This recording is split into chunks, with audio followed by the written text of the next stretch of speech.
اخواتي كابتن جمال عبد الحميد طلع بعد ماتش المغرب والامارات اللي المغرب كسبت فيه 3-0 تمام ضد الامارات يعني.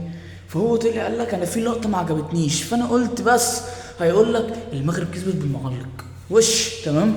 لقيته بيقول لما الكوره في كوره اتشاطت على حمد المربالي تمام، احمد المربالي سابها تخش جون والحكم صفر وهي تسلل. يعني في اللقطه دي الحكم اصلا كان مصفر عشان تسلل تمام.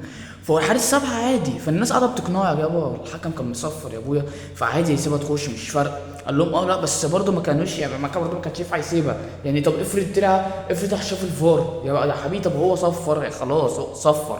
طب افرض راح شاف الفار. فانا بقول لكم يا جماعه من موقعي هذا ما تتعبوش نفسكم يا جماعه، احنا تعبانين معاه هنا في مصر يعني. اسمعوا مني، مش هيجي معاكم سكه.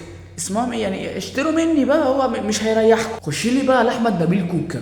الاهلي عارض على كوكا 15 مليون جنيه عشان يجدد، وكوكا رافض عشان جاله عرض من قاسم باشا.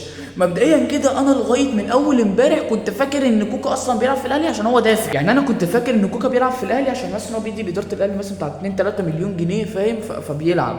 طلع الاهلي هو اللي بيدفع له، ومش بس كده ده عارض عليه 15 مليون وهو اصلا رافض يعني، وكوكا رافض. واللي يضايقك اكتر بقى ان حسين الشحات الاهلي عارض عليه 17 مليون جنيه بس. يعني انت عارض على ده 15 مليون وده 17، يعني انت عايز تقنعني ان فرق المستويات بين الاثنين 2 مليون جنيه بس. انا ما بقولش ان ال 17 مليون بتاعت حسين الشحات هي اللي قليل، انا بقول ان 15 مليون بتاعت كوكا هي اللي كتير. وكتير ايه يابا ده؟ انا لو منك اصلا ما ادفعلوش 650 جنيه على بعض. بس خلاص الحمد لله احمد نبيل كوكا هيمشي من الاهلي، وحسين الشحات بنسبه كبيره قاعد في النادي تمام. وفي الاول وفي الاخر يعني ربنا يستر على اللي جاي بقى.